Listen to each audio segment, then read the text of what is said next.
The dining room was heavy with silence, the kind that presses against your chest and makes every breath feel like a choice. My parents sat across from me, their faces carved with disappointment, my mother's eyes red from tears, my father's jaw tight as stone.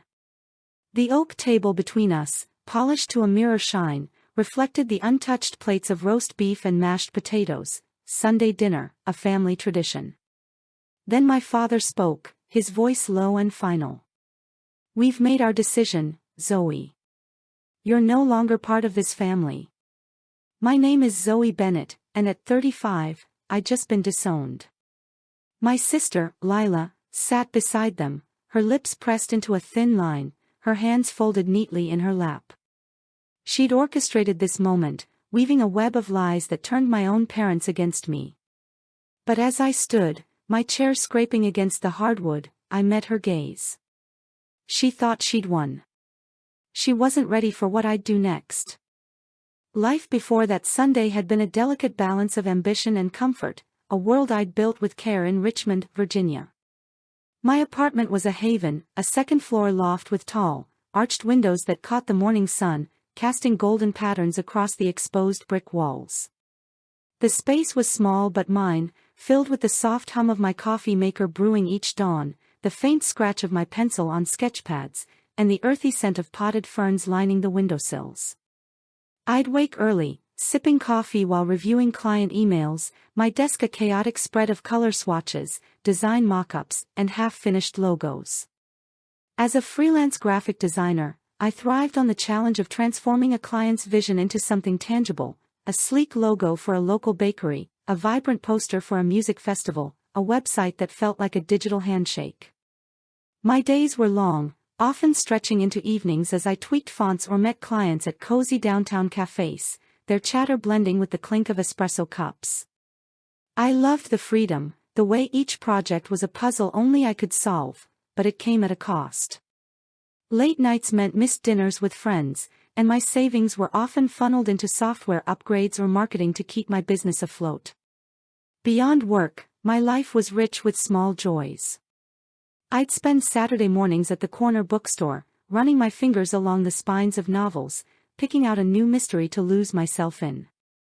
Yoga classes with my friend Jenna were a weekly ritual, our laughter echoing in the studio as we stumbled through warrior poses, followed by smoothies at the juice bar where we'd dissect our lives over straws. Jenna, with her quick wit and endless optimism, was my anchor, always ready to celebrate a new client or commiserate over a missed deadline.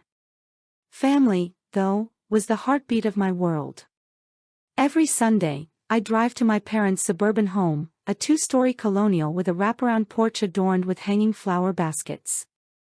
The scent of my mother's cooking, rosemary, garlic, warm bread, greeted me at the door, and my father's booming laugh filled the dining room as he recounted tales from his years as a history teacher. Those dinners were sacred, a time to reconnect, to share stories, to feel the weight of belonging. Lila was always there, her presence a bright spark, her laughter infectious but edged with something I couldn't quite name. I'd bring homemade desserts, help with dishes, and listen as my parents beamed over Lila's latest adventure, their pride a warmth I longed to share. Lila and I were never the sisters who braided each other's hair or shared secrets under the covers. Growing up, she was the sun, radiant and impossible to ignore, while I was the moon, steady but often overlooked. Lila was 3 years younger, with a cascade of chestnut curls and a smile that won hearts effortlessly. She was the star of every school play, the captain of the cheer squad, the girl who could charm a room with a single laugh. I was the one in the background, sketching in notebooks, earning straight A's through late-night study sessions, my art projects tucked away while Lila's trophies lined the mantel. Our parents adored her, framing her every certificate, while my watercolor landscapes were relegated to a box in the attic. I remember a school talent show when I was 15, nervously presenting a mural I'd spent weeks on, only for my parents to miss it because Lila's dance routine was scheduled at the same time. "You understand, Zoe," my mother said, her apology fleeting. I did understand, but it hurt, a quiet ache I buried deep. Family vacations were the same, Lila's whims dictated our plans, whether it was a beach trip she wanted or a concert she begged to attend. I'd tag along, sketching the scenery, telling myself it didn't matter. When our grandmother passed 5 years ago, leaving us each $20,000, our paths diverged further. I invested mine in my design business, buying a professional-grade tablet, subscribing to design software, and launching a website that showcased my portfolio. It was a risk, but it paid off, my client list growing steadily. Lila, meanwhile, blew through her share on a 3-month backpacking trip across Europe, returning with Instagram posts of Parisian cafes and Italian sunsets, her suitcase stuffed with designer scarves and leather boots. "You're so practical, Zoe," she'd said, her tone half admiring, half mocking. When she couldn't find a job, her art history degree gathering dust, she turned to me. I loaned her money, first $500 for rent, then $1,000 for utilities, each time believing her promises to repay. I covered family expenses, too, like the time I paid $2,000 for my parents' roof repair when their savings fell short. I did it out of love, out of duty, believing family was a bond that held fast through any storm. I wanted to be the sister who showed up, the daughter who made things right, even if it meant sacrificing my own dreams, a bigger studio, a trip to see the Northern Lights. That belief was my foundation, until Lila tore it apart. The signs of her betrayal crept in like shadows, so gradual I barely noticed them at first. Lila's visits to our parents' house became a near-daily ritual, her red convertible parked in their driveway even on weekdays when I knew she had no job to rush off to. Her texts to me grew sparse, single-word replies replacing our usual banter. Busy, she'd write when I asked about her plans, leaving me to wonder what filled her days. During Sunday dinners, I'd catch her whispering to our mother, their heads bent close over the kitchen counter, their voices hushed as if guarding a secret. Once, as I carried a tray of rolls to the table, I heard Lila say, "Zoe's always so wrapped up in her work," her tone laced with a pity that stung. I brushed it off, assuming she was frustrated, maybe jealous of my growing client list. But the incidents piled up, each one a pinprick to my trust. Lila told our parents I'd forgotten their 40th anniversary, though I'd spent hours choosing a card and arranging a bouquet of their favorite lilies. "You must have been too busy," my mother said, her disappointment sharp. I corrected her, showing the florist receipt, but her frown lingered, a seed of doubt planted. Then there was the cancelled dinner, one I'd planned for my father's birthday, reserving a private room at his favorite Italian restaurant. Lila claimed I'd backed out at the last minute, leaving them scrambling. "You know how Zoe is," she'd said, her voice dripping with concern. I was baffled, pulling up my email confirmation to prove I'd booked it, but my parents' sighs spoke volumes. They believed her version first. The knot in my stomach grew, a persistent ache that kept me awake at night, staring at the ceiling as my mind replayed every conversation. I started noticing other things, Lila's new designer handbag, despite her complaints about being broke, the way neighbors greeted me with cool nods instead of their usual warmth, the cryptic comments from an aunt about my financial troubles, though my business was thriving. I'd lie in bed, the hum of the city outside my window a faint comfort, wondering if I was imagining it. But deep down, I knew. Lila was weaving a narrative, one where I was the selfish, unreliable sister, and she was the devoted daughter. The truth crashed over me 2 weeks before that Sunday, a wave I couldn't outrun. I'd stopped by my parents' house unannounced, a foil pan of lasagna in my hands, knowing my mother had been battling a cold. The front door was slightly ajar, the scent of her lavender candles drifting out. As I stepped into the foyer, Lila's voice cut through the quiet, sharp and deliberate. "Zoe's been stealing from you," she said, her words echoing from the living room. "I saw her take cash from Dad's desk last month, at least $200. She's been lying about her business, too, it's failing, and she's desperate for money." My knees buckled, the lasagna dish nearly slipping from my grip.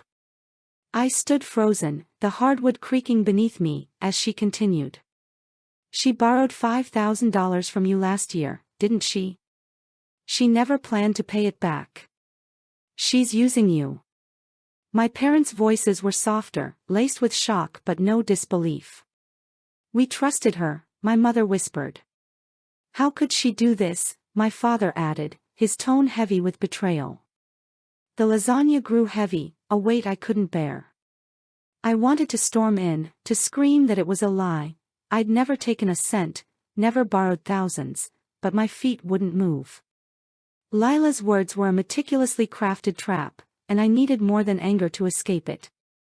I set the lasagna on the kitchen counter, my hands trembling, and slipped out, the door clicking shut behind me like a verdict. That Sunday dinner was a guillotine, severing the ties I'd clung to my whole life. The dining room, once a sanctuary of warmth, felt like a courtroom, the polished oak table a judge's bench. My parents sat rigid, their plates untouched, the roast beef congealing in its gravy. My mother's eyes brimmed with tears, her napkin crumpled in her fist, while my father's face was a mask of resolve, his hands clasped tightly as if to anchor his decision. Lila sat to their right, her posture perfect, her navy blouse pristine against the cream tablecloth. Her hands rested in her lap, but I caught the slight twitch of her fingers, a telltale sign of nerve she couldn't fully hide. When my father spoke, "We've made our decision, Zoe. You're no longer part of this family," the words landed like a physical blow, stealing my breath. My mother's sob broke the silence, a jagged sound that echoed in my chest. "You've brought shame to this family," my father continued, his voice trembling with a mix of anger and pain. "Stealing from us, lying about your business, using us for money we can't afford to lose. We can't trust you anymore." I stared at him, then at my mother, searching for a flicker of doubt, but their faces were resolute, shaped by Lila's lies. I turned to Lila, expecting a hint of remorse, but her eyes were cold, a faint smirk curling her lips like a predator savoring her kill. She thought she'd erased me, rewritten our family's story with her as the sole heir to their love, their legacy. The rage burned hot, a fire in my veins, but it was tempered by a clarity I hadn't known I possessed. Every Sunday dinner flashed through my mind, the way I'd carve the roast, pour the wine, laugh at my father's stories, all while Lila basked in their praise. I'd given them my time, my money, my heart, and she'd turned it into a weapon. "If that's your decision," I said, my voice steady despite the storm inside, "then I'll respect it." I stood, smoothing the wrinkles from my dress, the fabric soft against my skin. The chair scraped against the hardwood, a harsh sound that seemed to echo my severance. I walked to the door, my heels clicking with deliberate calm, refusing to let them see me break. Lila's smirk faltered, just for a moment, as I met her gaze one last time. The front door closed behind me, the evening air cool against my flushed cheeks, and with it came a vow. Lila had started this war, but I'd finish it. In the days that followed, the pain was a living thing, a shadow that clung to every corner of my life. My apartment, once a refuge, felt like a cage, the tall windows letting in light that only highlighted my isolation. I'd sit on my couch, a fleece blanket draped over my knees, staring at the family photos on my bookshelf, smiling faces frozen in moments that now felt like lies. There was one from a beach trip when I was 12, Lila and I building a sandcastle, our parents laughing behind us. I'd thought we were a team, but even then, she'd taken credit for the castle's towers, while I'd done the digging. The memory stung, a reminder of how long I'd been in her shadow. I wanted to call my parents, to beg them to hear me, to unravel Lila's lies, but their words replayed like a broken record, "You're no longer part of this family." The rejection was a wound, raw and aching, but Lila's betrayal was a blade, twisting deeper with every thought of her smirk, her calculated cruelty. I avoided Sunday dinners, my parents' house now a forbidden territory. My routine crumbled, client emails went unanswered, my sketchpad lay untouched, the colors I'd once loved now dull. Jenna noticed, dragging me to coffee shops and forcing me to talk. "They're wrong about you," she said one afternoon, her voice fierce over the hum of the espresso machine. "You're not the person Lila made you out to be." Her words were a lifeline, but the doubt lingered. Had I been too trusting? Too willing to play the dutiful daughter? I'd lie awake at night, the city's hum of faint comfort, replaying every family moment, searching for the point where I'd lost them. The answer was clear, Lila. She'd always craved the spotlight, but to destroy me for it. That was a choice, one she'd pay for. I opened my laptop, my fingers trembling as I pulled up my email. I'd always been meticulous, a habit from my design work, and there it was, a folder labeled Family Finances. Loan agreements, bank transfers, text exchanges with Lila promising repayment, all neatly organized. I hadn't realized how much I'd documented, a trail of truth Lila couldn't erase. The turning point came when I stumbled on the document that changed everything. It was a quiet Tuesday evening, the sky outside my window bruised with dusk. I'd been reviewing my credit report, a routine check I hadn't done in months, when I saw it, a red flag on a car loan I'd co-signed for Lila a year ago. She'd begged me to help, claiming she'd pay it off quickly with a new job she swore was coming. I'd agreed, trusting her promises, my signature a gesture of faith. But the loan was in default, 6 months of missed payments dragging my credit score into the danger zone. My heart pounded, the screen blurring as I logged into the bank's portal, using the account number I'd saved in my files. The numbers confirmed it, Lila hadn't paid a cent, and I was on the hook for $15,000. The betrayal crystallized, a jagged truth that cut through my grief. She wasn't just lying to our parents, she was sabotaging my future, risking my financial stability to fund her carefree life. I called my lawyer, Karen Wells, the next morning, my voice steady despite the anger simmering beneath. Karen was a no-nonsense woman with a knack for cutting through chaos, someone I'd hired for business contracts but now needed for something far more personal. I want to protect myself, I told her, emailing the loan contract, Lila's repayment texts, and a detailed account of her lies. And I want her to face consequences. Karen's response was immediate, her tone sharp with resolve. This is fraud, Zoe. She defaulted on a co-signed loan, knowingly putting you at risk. We can sue for repayment and damages to your credit. But to unravel her lies to your parents, we'll need more. I leaned back in my chair, the weight of her words settling. This wasn't just about money, it was about reclaiming my truth. I spent hours combing through my records, pulling every piece of evidence I could find. Bank statements showed the $3,000 I'd paid for my parents' mortgage last year, the $1,500 for their car repair, contributions Lila had claimed as her own. Emails from Lila promising to repay loans sat alongside receipts for her luxury purchases, a $700 handbag, $400 concert tickets. Then I found the text, forwarded to me by mistake from Lila to a friend, Zoe's out of the picture now. Mom and Dad are all mine, and so is their estate. My blood ran cold, but my resolve hardened. Lila had underestimated me, and that was her mistake. I moved with the precision of a designer crafting a masterpiece, each step a deliberate stroke toward justice. Karen filed the lawsuit against Lila, demanding repayment of the $15,000 loan plus $5,000 in damages for my credit score, a sum I knew Lila couldn't afford without a job. I didn't tell my parents, they'd find out soon enough, and I wanted the truth to hit them unfiltered. I contacted their bank, requesting detailed statements of my contributions to their mortgage, each transaction a rebuttal to Lila's lies.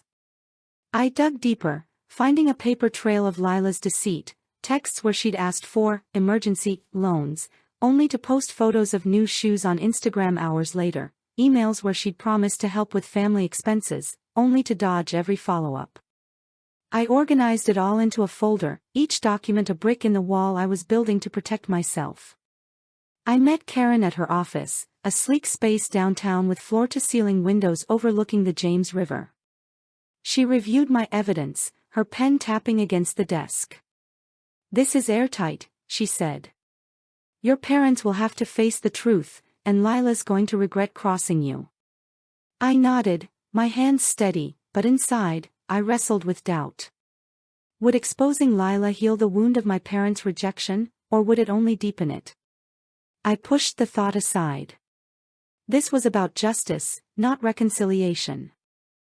The plan unfolded at our parents' annual neighborhood barbecue, a tradition that drew dozens of friends and neighbors to their sprawling backyard.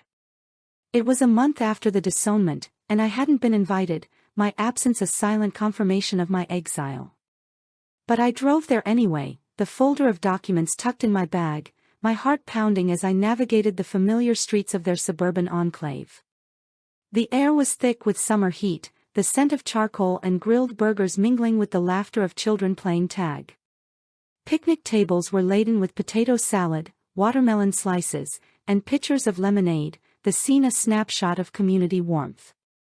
My parents stood near the grill, my father flipping burgers, my mother chatting with a neighbor, her smile strained.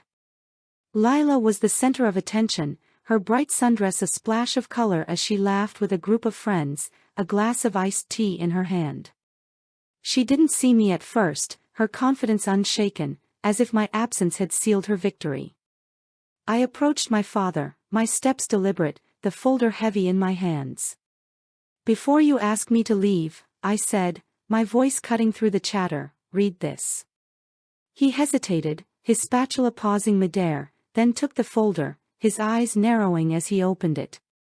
The bank statements were first, showing my payments to their mortgage, followed by the loan contract, Lila's texts, and the damning message about erasing me. My mother joined him, her apron smudged with barbecue sauce, her hands trembling as she read. The crowd grew quiet, neighbors exchanging glances, their curiosity palpable. Lila pushed through, her smile fading as she saw the folder. "What's this?" she demanded, her voice sharp. I turned to her, my gaze steady. "The truth," I said, loud enough for everyone to hear. "You told them I stole from them, but I've been paying their mortgage for years. You said my business was failing, but it's thriving. You defaulted on a loan I co-signed, risking my credit, and bragged about getting me disowned to take their estate." Lila's face drained of color, her glass trembling in her hand. "That's not true," she stammered. "She's making this up." My father held up a hand, his eyes still on the documents. "These are bank records, Lila. And your texts. Dated, signed, undeniable." My mother's voice broke, a whisper barely audible.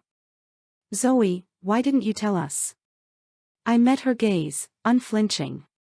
"I tried. You chose to believe her." The backyard seemed to hold its breath, the hum of cicadas the only sound. Neighbors whispered, their sympathy shifting to me, their eyes narrowing at Lila. She tried to rally, her voice rising. "You're twisting everything, Zoe." I was protecting them. But the evidence was a tidal wave, washing away her lies. My father's face crumpled, his spatula clattering to the ground. "Lila, enough," he said, his voice raw. "Get your things and go." Lila froze, her eyes darting to the crowd, searching for allies, but the neighbors turned away, their murmurs a chorus of disapproval. My mother reached for me, her hand hovering, but I stepped back.